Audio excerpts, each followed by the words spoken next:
난세는 충신과 영웅을 낳는다. 임진왜란의 상처가 채 아물기도 전에 조선은 두 번에 걸친 청의 침입으로 다시 위기를 맞는다. 정묘호란과 병자호란이 바로 그것이다. 왕이 항복을 하고 세자와 수십만의 백성이 포로가 되어 끌려가야 했던 그때 나라의 운명을 구하고자 했던 이들이 있었다. 무리한 청의 요구를 뛰어난 외교력과 희생정신으로 막아냈던 최명길. 조선인의 절개와 자존심으로 청에 대적할 것을 주장했던 김상환. 그리고 뛰어난 무예와 용력으로 명과 청에까지 그 명성을 높이 떨쳤던 장수 임경업 등이 그 대표적인 인물이다. 그러나 당시 이들과는 정반대의 길을 걸었던 인물이 있었으니 바로 간신 김자점이다. 아니, 내가 왜 간신이? 대체 그 이유가 무엇이오? 요즘 조선시대의 인물들에 대한 재평가가 이루어지고 있다는데 나도 재평가를 받아야겠소.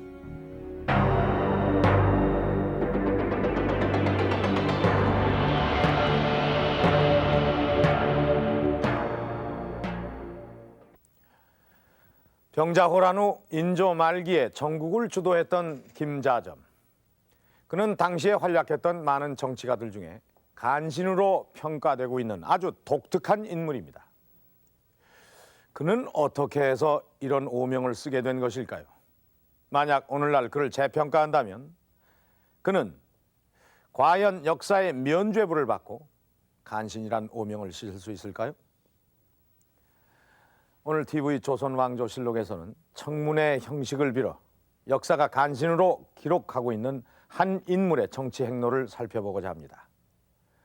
먼저 김자점의 정치 이력서부터 보시겠습니다. 개국공신 김사영의 후손이자 선조 때 강원도 관찰사를 지낸 김옥령의 손자였던 김자점. 그가 역사의 그 모습을 드러낸 것은 광해군 12년인 1620년이다. 당시 함경도 함흥땅에서는 부사 이귀가 반정을 모의하고 있었다. 조정의 정권을 쥐고 있던 대북파와 광해군을 몰아내기 위해 이귀는 은밀히 세력 규합에 나섰다. 이귀가 가장 먼저 손을 잡은 사람은 신경진. 신경진은 임진왜란 때 한금대 전투에서 전사한 신립장군의 아들로 반정의 구체적인 청사진을 그린 인물이다.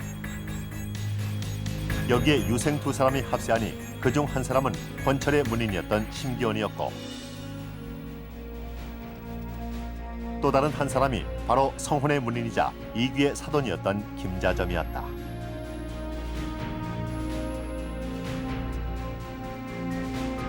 이들은 모두 조정에서 대북파와의 힘대결에서 밀려난 서인들이었다. 당시 김자점은 궁중 여인들을 뇌물로 매수해 반정 모의가 사전에 발각되지 않도록 조처하는 등 중요한 역할을 담당하게 된다. 그로부터 3년 후인 1623년 3월 13일 새벽, 이귀를 비롯한 반정군은 능양군을 앞세우고 거사를 감행했다. 홍제원에서 출발한 지 2시간 만에 창덕궁을 점령, 반정군은 거사에 성공했다. 이들이 광해군과 대북파의 핵심 세력을 몰아내고 능양군을 왕으로 세우니 그가 곧 인조다. 인조는 이들 반정의 주모자들을 공신으로 책정했는데 심기원, 신경진, 최명길, 이귀, 김유, 그리고 김자점 등이 1등 공신으로 지명되었다. 김자점은 이때부터 출세 가도를 달린다. 반정 후 불과 열흘 뒤 유품직인 호조 좌랑에 임명된 것을 시작으로 공조정랑, 지평, 무승지와 참창관을 거쳐 이듬해 2월엔 정삼품인 좌승지의 자리에까지 오른다. 인조 5년엔 임진수호사에 임명되었고 인조 11년엔 서도 도원수로 다시 파격적인 승진을 했다.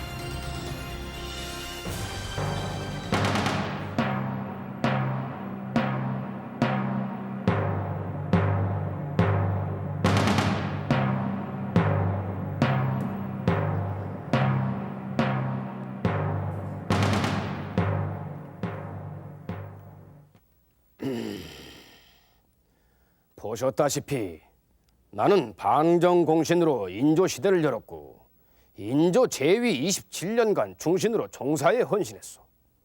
뿐만 아니라 대부분의 공신들이 정계에서 물러난 마지막 5년간은 영의정으로서 병약한 왕을 보필했소. 그런 나에게 지금까지 간신이라고 평가하는 이유가 과연 무엇이오? 그 이유는 이 조선사를 연구하는 전문가들이 작성한 근거 자료를 중심으로 살펴보도록 하겠습니다.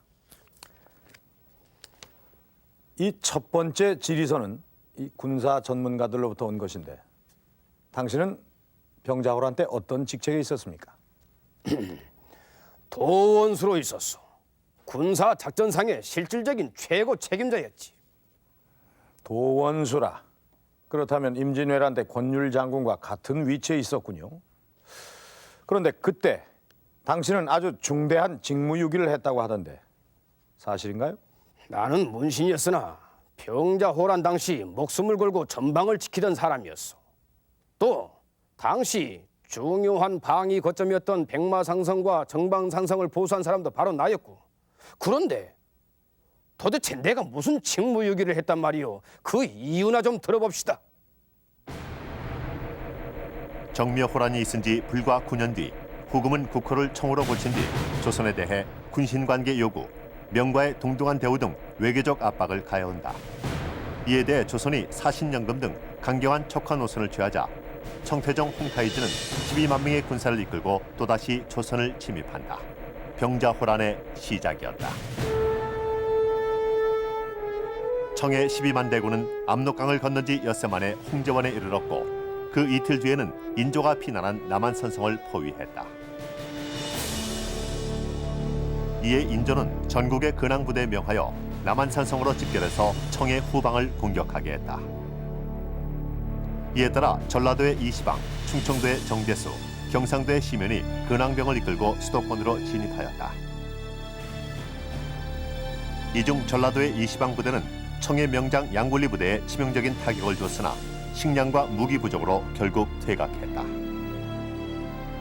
한편 북쪽에서는 강원도의 조정호를 비롯하여 민성휘, 심기원, 김자점의 부대가 미원으로 퇴각해왔다. 이렇게 해서 미원엔 17,000여 명의 군사들이 집결하게 되었다.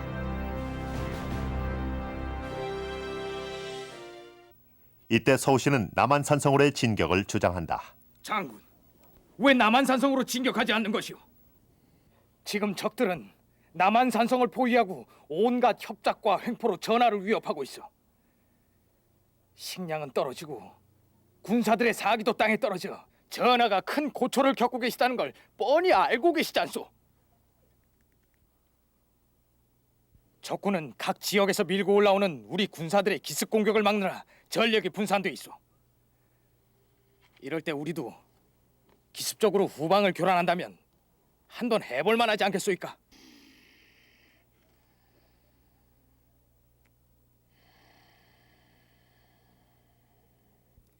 왜 대답을 안 하시오? 바로 여기에 인조가 있었고 당신은 양근, 그러니까 지금으로 말하면 양평에서 북쪽으로 40km 지점인 이 미원 지역에 주둔을 하고 있었습니다. 그런데 이 미원 지역에서부터 남한산성까지는 불과 반나절이면 진군을 할 수 있는 아주 가까운 거리였는데 왜 공격을 하지 않았습니까? 꼭 그때 그 서우신같이 미련한 양반이군. 가깝기야 했소마는 이 남한산성으로 가려면 반드시 거쳐야 하는 이 이천과 여주 지역에 청군이 버티고 있었어. 그것도 무려 10만이나. 그렇다면 왜 이 군사 전문가는 당시 출병을 하지 않은 것을 직무유기라고 했을까요? 한번 직접 이유를 들어보겠습니다. 당시 조선의 전략은 강화도나 남한산성이 포위될 경우에 전국의 근왕병으로 하여금 청군의 후방을 공격하는 것이었습니다. 즉 유격전으로서 적의 전력을 약화시키는 것이었습니다. 일반적으로 말해서 유격전이라면 소수의 병력으로서 그 수행이 가능한 것을 얘기하는 것입니다. 그러므로 군사의 수가 상대적으로 적다 해서 그것을 하지 못하라는 이유는 없는 것입니다. 그러나 도원수, 김자점은 패전할 것을 우려한 나머지 처음부터 끝까지 전혀 움직이지 않고 병력을 출동시키지 않았던 것입니다. 이와 같은 그의 행위는 도저히 군사 전략상으로 이해할 수 없는 행동이었던 것입니다. 이것은 명백한 직무유기에 해당하는 것입니다. 이건 뭐하며? 애당초 전하가 그 지경까지 된 것은 그 앞뒤 없는 척화론자들 탓이지 내 탓은 아니잖소. 그 당시에는 나보다 더 높은 직책에 있는 인물들도 다 목숨 부지하게 바빴어. 어디 그러지 않은 사람들 있으면 어디 대보시오. 그 대표적인 사람이 바로 지천 최명길입니다. 이 사람은 척화론자가 아니니까 뭐 당신처럼 그때 시국에 책임질 사람도 아니었습니다. 그런데도 당신과는 상당히 다르게 대처를 했더군요.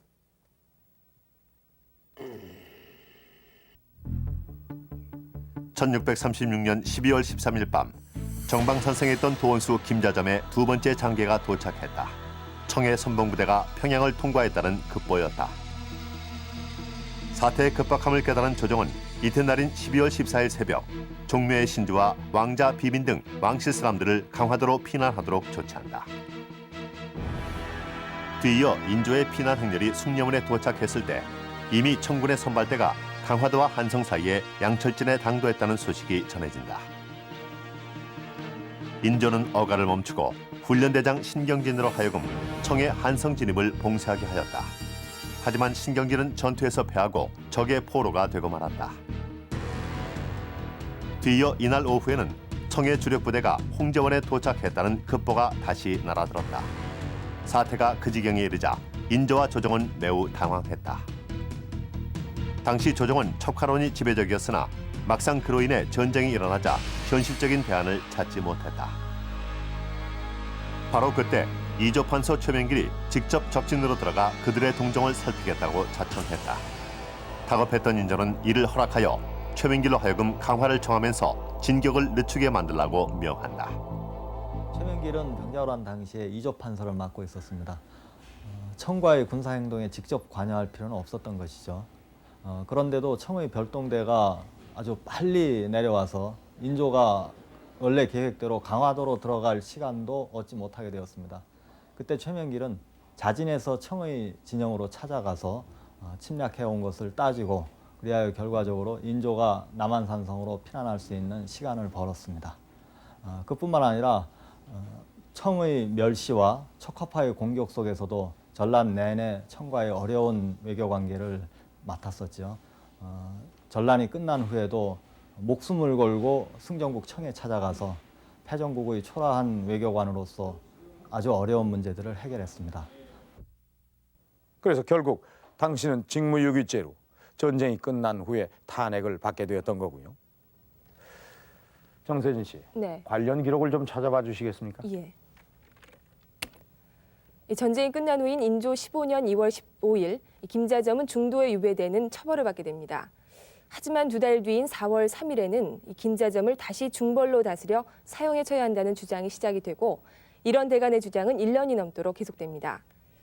하지만 인조는 단지 반정공신이란 이유로 더 이상 논지하지 않도록 엄명을 내립니다. 네. 공신이라는 이유로 인조의 강력한 비호를 받았군요.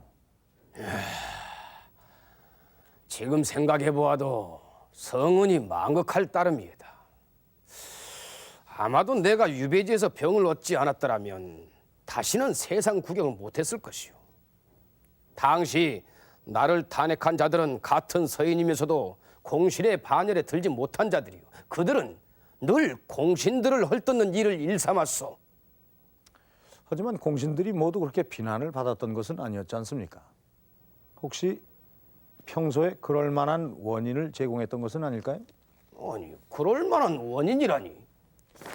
이 두 번째 근거 자료는 당신의 도덕성에 문제가 있었다 이렇게 지적을 하고 있는데요.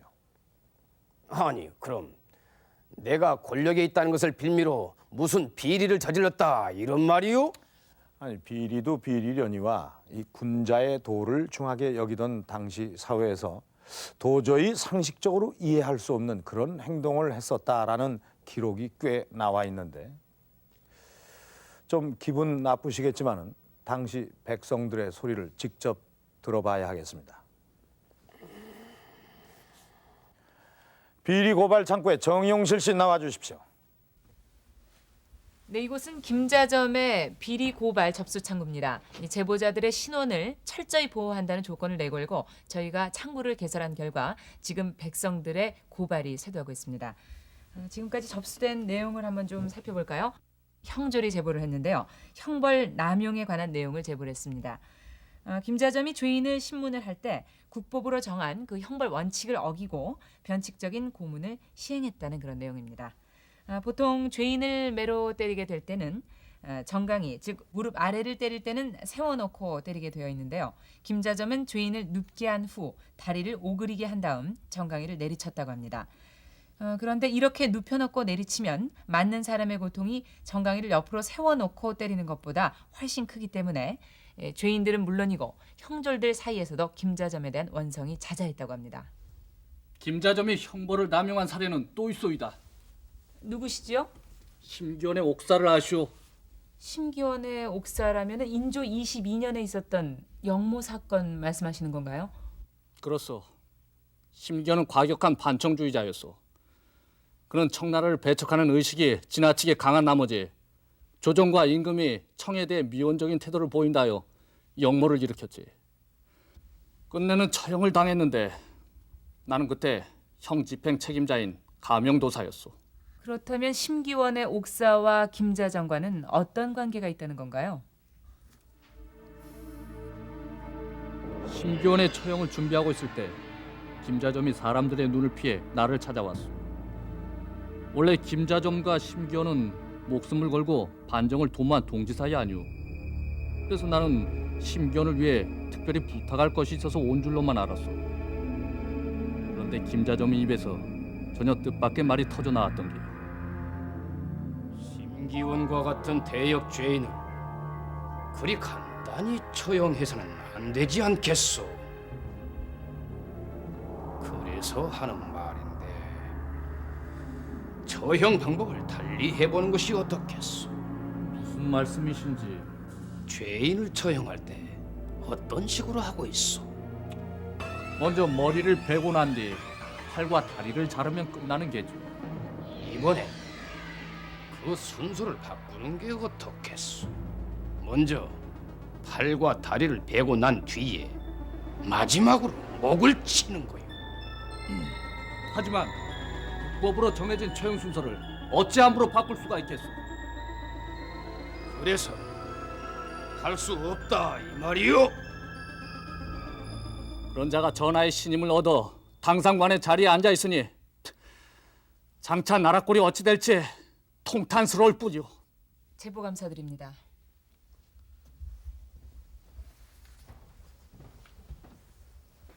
여기가 김자점 비리고발 창구요? 네, 먼저 누구시죠? 나는 지금 김자점에게 협박을 받고 있어. 네? 어찌할 테냐? 내 말대로 해서 목숨을 보존하고 부귀 영화를 누리겠느냐? 아니면 죽음을 자초하겠느냐? 하지만 아주 간단한 일이 아니더냐? 우리 손자 세령의 사주가 기가 막히게 좋으니 왕실이 번성하려면 그런 사람을 마땅히 종실로 끌어들여야 한다. 이렇게 슬쩍 말 한마디 건네면 되는 것을. 하오나 어찌 사실이 아닌 말을 공중에 퍼뜨릴 수 있겠습니까? 목숨을 부지하고 싶거든 오늘 밤 마음을 정하는 것이 좋을 것이야. 장차 이 일을 어찌하면 좋소? 세상을 속이고 임금도 속이게 되었으니 아마 나는 천벌을 받게 될 것이오. 이상 접수된 제보에 따르면은 김자점은 권력을 이용한 뇌물수수, 형벌 남용, 그리고 무엇보다도 사주를 거짓으로 꾸며서 왕실과 혼인을 하려고 하는 파행적인 언행으로 세간에 큰 무리를 빚었던 것을 알 수 있었습니다. 이런 사실들을 어떻게 알아냈어? 혹시 이런 책들을 통해서 알아낸 것이 아니오? 물론 다른 기록들도 참고가 되었지만은 특히 이 책, 이 연려실기술이 참고가 되었지요. 그런데 이런 기록들이 근거 자료로 부족하다 이런 말씀 같군요. 물론이요. 그 연료 실기술을 쓴 이광익이란 인물이 내가 그런 말을 했다는 것을 목격이라도 했답니까? 그 책은 내가 죽고 난 뒤 100년도 더 지난 후에 쓰여진 책이요. 소위 말하자면 2차 사료지. 저 정도 얘기를 하려면 당시 궁중을 출입하던 자가 쓴 그런 1차 사료를 근거로 해야 되는 것 아니요? 그러나 아무런 근거 없이 이런 사실을 기록하진 않았을 텐데 좀 더 정확하게 알아보기 위해서 전문가의 의견을 물어보도록 하겠습니다. 신병주 선생님, 이런 반론에 대해 어떻게 생각하십니까? 연료실 기술이라는 책은 김자정의 사후 100여 년이 지난 18세기 후반에 편찬된 책임이 분명합니다. 그러나 그렇다고 해서 이 책이 사료로서의 어떤 가치가 떨어진다 이렇게는 말할 수가 없습니다. 그 좋은 예로서 볼 수 있는 것은 이 책에 무려 400여 종의 많은 책들이 인용이 되어 있습니다. 그 중에서도 특히 김자정의 과 관련해서 인용된 관련해서 살펴볼 수 있는 자료로는 공사 견문록이라는 책이 있습니다. 정재륜이라는 사람이 저술했던 책인데 바로 그 김자정과 관계된 기록들을 아주 자세히 살펴볼 수가 있습니다. 연료실 기술이 이 공사 견문록을 철저히 인용하고 있음을 볼 때 김자정과 관련된 연료실 기술의 기록은 아주 신빙성이 높다 이렇게 평가를 내릴 수 있습니다. 저 공사 견문록에는 당신이 글 잘하는 선비에게 돈을 주어서 아들의 과거를 대신 보게 했다 이런 내용도 들어있습니다. 참, 내가 고위 관리다 보니 자식까지 소문을 다 당하는구만. 사실 털어서 먼지 안 나는 사람이 어디 있어? 하지만 정계 주요 인물의 죽음에 빠짐없이 관계했다는 사실은 털어서 먼지 안 나는 수준으로 넘어갈 수는 없는 거 아닙니까? 이 세 번째 근거 자료를 보니까 당신은 임경업 장군의 죽음에도 깊이 개입했을 거라는 혐의를 받고 있습니다. 임경업의 죽음? 정묘호란과 병자호란 당시 뛰어난 무예와 용력으로 신망이 높았던 장수 임경업. 당시 청군은 그와의 전투를 피해갈 만큼 그 존재는 위협적이었다. 하지만 그는 전란 이후 반청 인물로 지목되어 청의 집요한 수배를 받게 되었고 이를 피해 명으로 망명하였다. 그러나 명은 멸망하고 임경업은 청의 포로가 되고 말았다. 바로 그 즈음 조선에서는 심기원의 영모 사건이 터졌다. 그런데 당시 관련자 신문 과정에서 임경업이 망명 전에 심기원으로부터 은 700냥을 받은 사실이 밝혀졌다.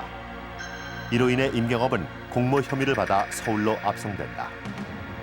그런데 그로부터 불과 20일 후 임경업은 의문의 죽음을 당한다. 국문 당시 임경업은 죽는 순간까지 영모 사실을 인정하지 않았다. 그리고 다음과 같은 말만 되풀이했다. 내가 명으로 간 까닭은 묵음의 처를 시켜 사또와 선달에게 이미 알린 바 있으니 사또가 모든 것을 알고 있을 것이요. 임경업은 이 말을 한 직후 고문을 받다가 갑자기 죽었는데 당시 김자점은 임경업을 신문하던 담당관이었다. 임경업이 말하는 사또란 누군가요? 그야 내가 어찌 알겠소. 그와 용모를 했던 심기원이 아니겠소. 그거 참 이상하군요. 임경업은 한때 당신 휘하했던 장수가 아닌가요? 임경업이 말하는 사또는 혹시 당신 아닌가요? 허허이, 사람 잡을 노릇이구만. 정 그러시다면 당시 상황을 증언해 줄 증인을 한 사람 불러도 되겠습니까? 증인?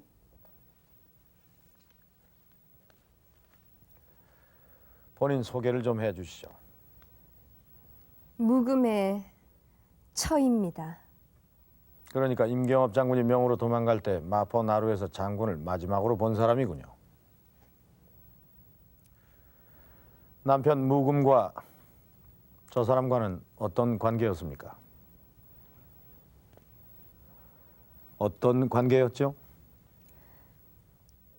내 남편의 누이가 바로 저분의 첩실이었지요. 그래요? 그럼 한 가지만 더 물어보겠습니다. 임 장군이 말한 사또란 누굽니까? 제 남편은 아무런 죄가 없어요. 임 장군에게 그 말을 들은 건 바로 저였고 전 그저 그 사실을 남편에게 전했을 뿐인데 제 남편만 억울하게 처형을 당했어요. 사또, 왜 그때 제 남편을 죽게 만들었지요? 그래도 처남인데 임 장군의 탈출 사실을 알고 있다는 걸 알려주면 영모죄로 몰릴까 봐 제 남편을 죽게 내버려 둔 거지요. 그렇지요?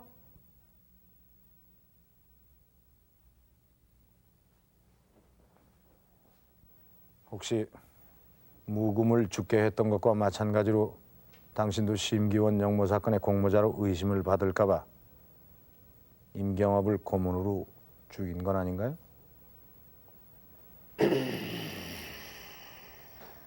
꼭 그렇게까지 해야 할 이유가 있었습니까? 생각해 보시오. 사람이 한번 정계에 진출했으니 한번 권력을 잡아보아야 하지 않겠소. 그런데 최명길 같은 다른 공신들이 사림의 추정을 받으며 오래 집권을 하다 보니 나는 공신이면서도 늘 권력의 중심부에서 밀려나곤 했소.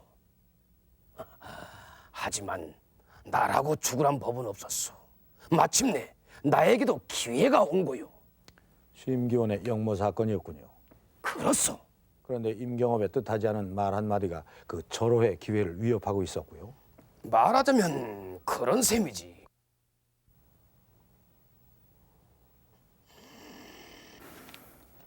이 네 번째 근거 자료의 내용은 직접 읽어보시죠.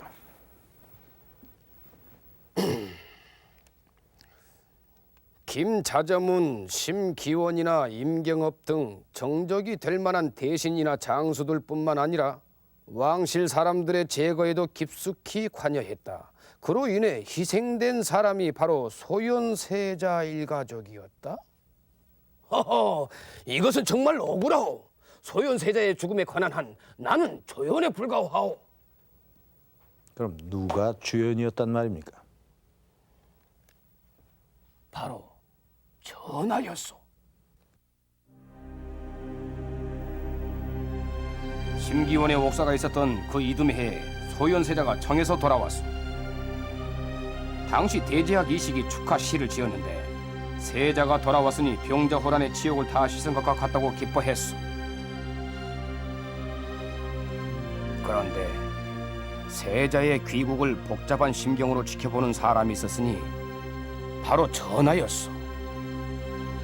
9년 전 눈물로 세자를 떠나보려던 그때의 인자한 아버지가 아니었어. 한나라의 왕으로서 군력적인 항복을 해야 했던 전하에게 청은 치욕을 상기시켜주는 중후의 대상이 아니겠소? 그런데 청으로 끌려간 소현세자는 강직한 태도로 청에 대항하는 것이 아니라 유연한 처세로 조선과 청의 관계를 조율하는 역할을 했던 것이오. 성품이 온화했던 세자는 청나라 조정과 원만한 관계를 유지하면서 청의 무리한 요구를 무마시키고 조선에게 불리한 결정을 사전 봉쇄하는 역할을 하기도 했지. 그런 세자에 대한 청의 신임은 각별했어. 그런데 바로 그런 청의 태도가 전하와 세자의 사이를 벌어지게 한 것이오. 심지어 전하는 청이 세자에게 왕위를 양해하라고 요구를 해오지 않을까 걱정을 하기도 했어. 심기가 불편했던 전하는 세자가 귀국하던 날 대신들의 귀국 인사를 못하도록 했어. 그 후에 대신들이 늦게라도 세자에게 인사를 해야 한다고 주장했으나 이번에는 날짜가 이미 지났으니 필요 없다는 말로 일축했지.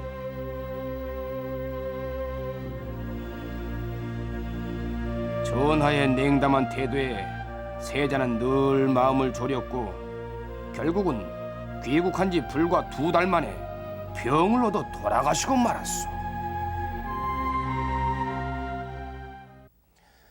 여기 당시 정황과 근거들을 증거로 제출하겠소.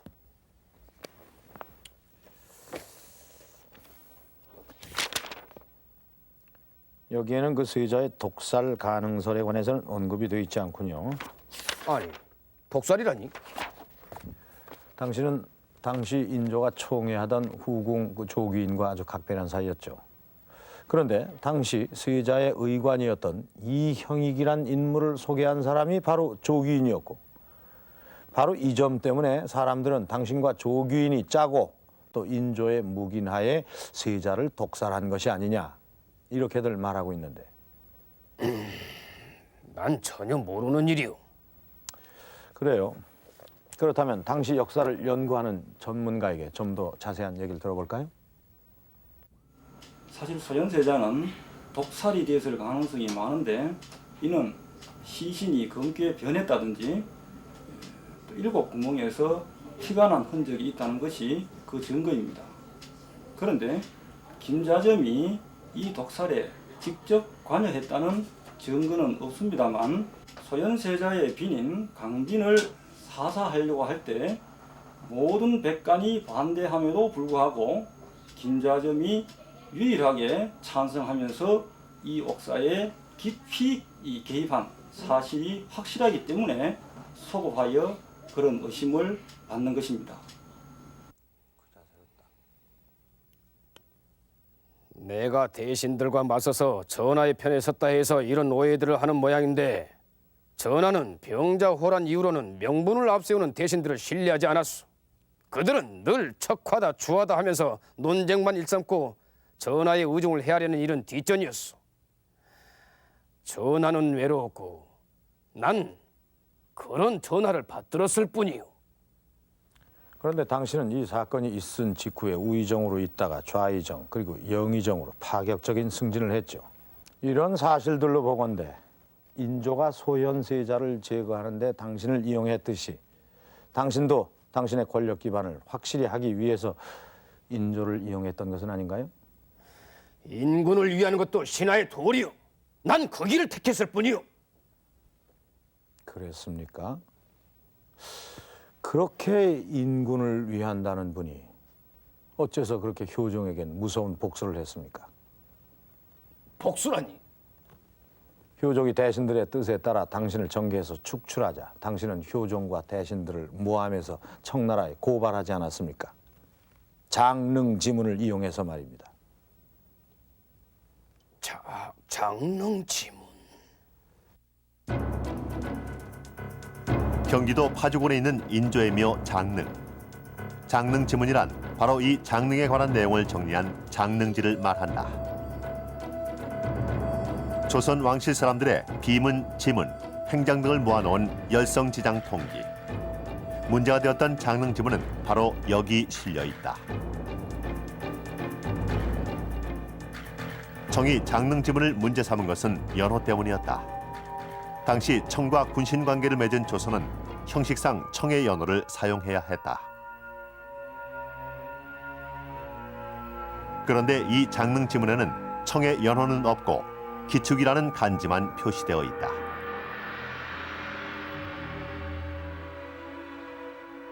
당시 그 청의 연호 사용에 대한 그 조선의 입장은 철저히 그 이중적이었습니다.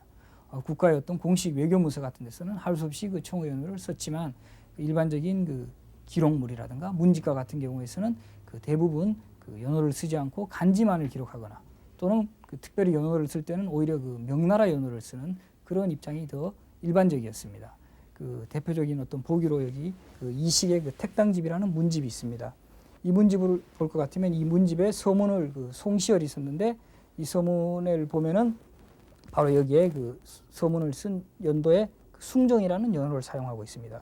당시에 비록 명나라가 멸망했지만 그 연호는 청의 연호를 쓰지 않고 바로 이 명나라의 연호, 이 연호를 사용하는 것입니다.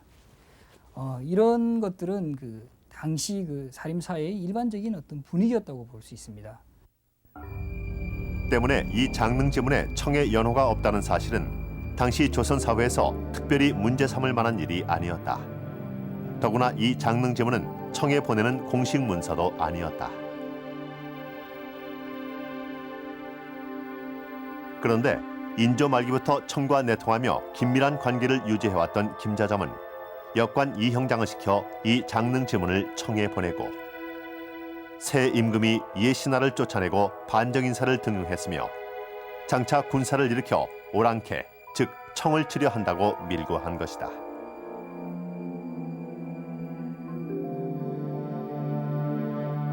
김자점의 밀서를 받은 청은 효종의 영모 사실을 확인한다는 명목으로 대신들을 포함한 특별조사단을 파견하기에 이른다. 이 소식은 큰 파문을 불러온다. 당시 기록들은 조야가 벌벌 떨고 임금은 크게 근심하여 밤새도록 잠을 이루지 못했다고 그때의 상황을 전하고 있다. 청나라의 조사단 파견은 조선에 대단한 파문을 일으켰습니다. 당시 영의정이던 이경석과 예조판서 조경이 백마산성으로 유배되었고 직접 이름이 거론됐던 김상헌과 김집을 위시하여 송시열, 송중길 같은 산림 세력이 더 이상 조정에 머물 수 없는 상황이 됐던 것입니다. 그런데 김자점이 국내 사정을 청에 밀고 한 것은 잃어버린 자신의 권력을 되찾기 위해서는 수단과 방법을 가리지 않는 추악한 모습을 보여준 것입니다. 이러한 그의 행동은 명백히 나라를 배신한 매국적 행위라고 할 수 있기 때문에 간신으로 그리고 반역자로 역사의 비난을 받고 있는 것입니다. 그건 조정을 위협해서 다시 권력을 얻으려는 게 아니었어. 만일 임금이 청에 대항하면 또 전쟁이 날 게 아니오. 그래서 비상수단을 쓴 것이오. 하지만 나라를 위한다는 그 당신의 밀고로 인해서 청나라에선 대대적인 조사단이 파견됐고 그것이 침략이나 다름없는 위기를 불러오지 않았습니까? 그때 영의정 이경석이 아니었더라면 맞아. 그때 그 이경석이만 아니었다면 나에 대한 역사의 평가가 달라질 수도 있었을 텐데. 참, 그자가 그렇게까지 나올 줄이야. 당신은 이경석과 같은 사람을 이해할 수 없을지도 모릅니다. 하지만 후세 사가들은 이경석과 같은 사람을 아주 높게 평가하고 있습니다. 이 당신의 비리를 적어놓은 이 연료 실기술에는 이경석에 대한 기록도 나와 있습니다. 어떻게 기록되어 있는지 궁금하지 않으십니까? 제가 직접 읽어드리죠. 청해 조사관이 임금에게 책임을 돌리고 꾸짖어 소리를 지르니 경석이 말하기를 내가 재상이니 일에 미진한 것은 모두 내 책임이다 하였다. 그러자 청해 사신이 소리질러 말하기를 네가 지금 대국을 속였으니 그 죄가 크다 하니 이날 온 조정과 대신들이 벌벌 떨면서 안색이 질렸으며 가족들은 초상치를 기구를 가지고 와서 기다렸다. 온 나라가 경석의 충심과 기계에 감탄하였다. 왕이 청에게 무릎을 꿇고 사죄를 해야 할 국가의 위기에서 재상이 스스로 희생해서 막은 거죠. 그자는 글만 할 줄 아는 얌전한 인사인 줄 알았는데. 너무 자탄하지 마십시오. 이런 모든 파문이 모두 당신 잘못이라고 몰아세우는 것은 아닙니다. 그 시대를 연구하는 요즘의 학자들은 당신을 그 권력의 핵심에까지 오르게 한 그 시대 배경에도 책임이 있다고 보고 있습니다. 그에 대한 전문가의 분석을 한번 들어보시죠. 김자점이 한때나마 권력을 쥘 수 있었던 것은 그때가 정치 권력의 공백기였기 때문입니다. 병자호란에서 주화론과 척화론을 내세우면서 정국을 주도했던 인물들이 모두 정부에서 쫓겨나 있었던 것이죠. 그것은 주화론과 척화론의 명분론이 서로 상대방과 대화나 의견 접근을 이루지 못했기 때문입니다. 서로 다른 두 입장이 대립을 계속하는 동안 엉뚱하게 김자점 같은 인물이 권력을 잡았던 것입니다. 김자점은 국가를 운영할 만한 능력이나 신념이 없는 인물이었습니다. 이런 인물이 정부에서 큰 몫을 하였던 것은 그 자신에게도 큰 불행이었고 국가에 커다란 위기 상황을 불러왔던 것입니다.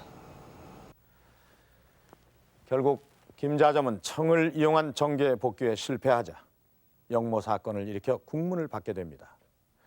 조선시대 역적들에 대한 왕의 국문을 상세히 기록한 친국일기. 그 기록은 간신 김자점의 그 비참한 최후를 생생하게 말해주고 있습니다.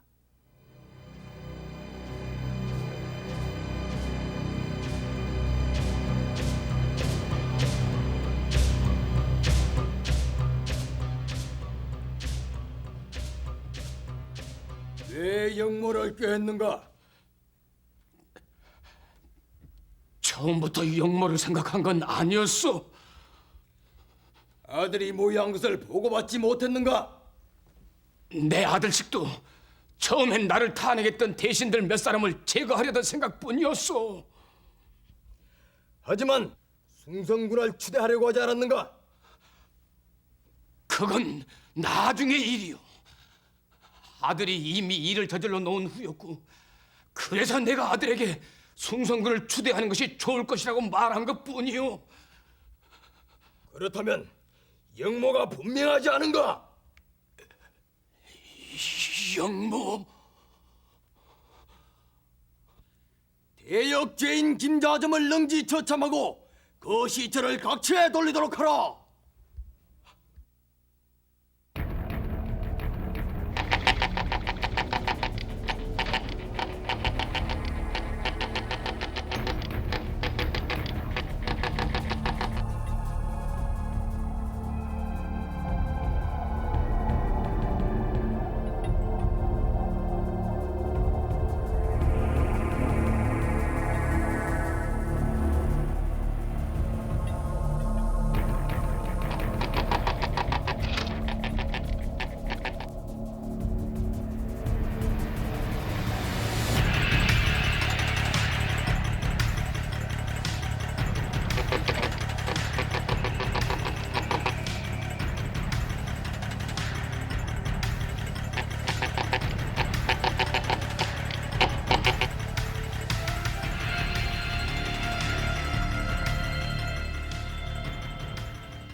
오늘 다시 본 김자점. 그는 어쩌면 조선의 역사 속에서 다시 끄집어내서 얘기할 필요조차 없는 인물인지도 모릅니다. 그러나 그의 정치 행로는 오늘날 우리에게 매우 중요한 점을 시사하고 있습니다. 그가 역사 속에서 간신으로 기록된 것은 그의 개인적인 도덕성의 부족, 그리고 정치가로서의 능력과 신념의 부재가 결정적인 요인이었던 것입니다. 그러나 간신 김자점이 권력의 핵심부에 오를 수 있었던 것은 대신들의 언로를 막기 위해서 그를 이용했던 군주와 그리고 당파 간의 끊임없는 대립으로 권력 구조의 공백기를 가져온 조정이 있었기 때문이었습니다. 간신 김자점은 그러한 정치 현실이 만들어낸 산물이며 오늘 우리가 그를 다시 보아야 하는 이유도 바로 그 때문입니다. TV 조선왕조실록 여기서 마칩니다.